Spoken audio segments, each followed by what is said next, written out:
protection and whatnot. Primary importance is your eye protection. You don't want to cut one of these in the eye, that really sucks.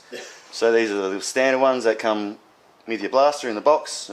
Vary a little different, they're pretty crappy but they're better than nothing.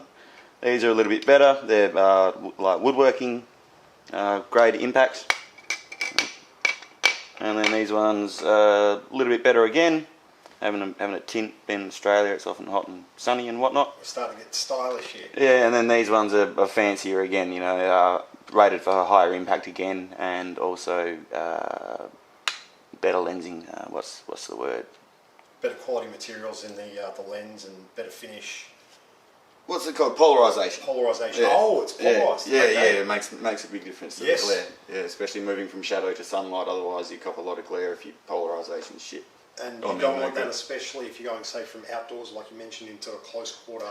Even from in sunlight into the shade of a tree. It can affect you. Yeah, Okay. yeah, it makes a big difference.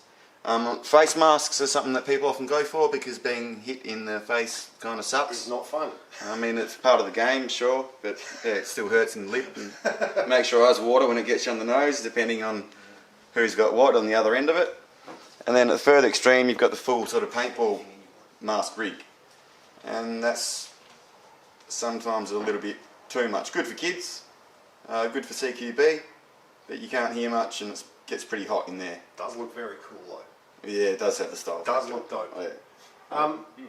Which would be your preference out of these headsets and why?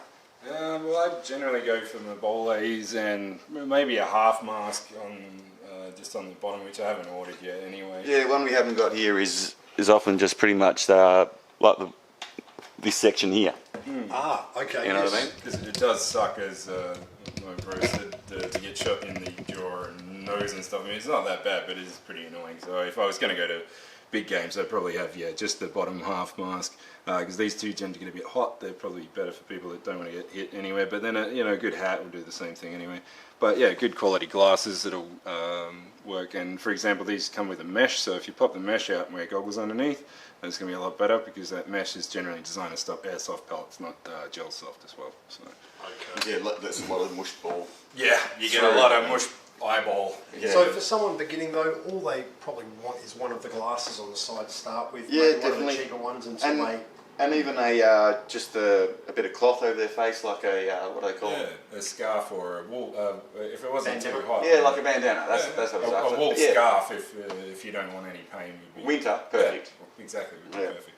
Which they do have tactical scarves, but yeah, it's just a matter of heat. So the amount of times you get hit in the face is probably quite low compared to how hot and annoyed you're going to be all day.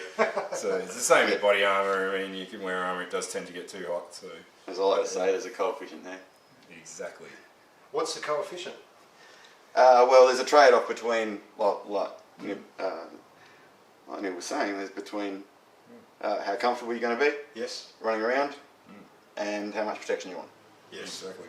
There's always a balance with any kind of skirmishing technology. Yeah. And plus, I like to say, there's a coefficient there. No, I love it.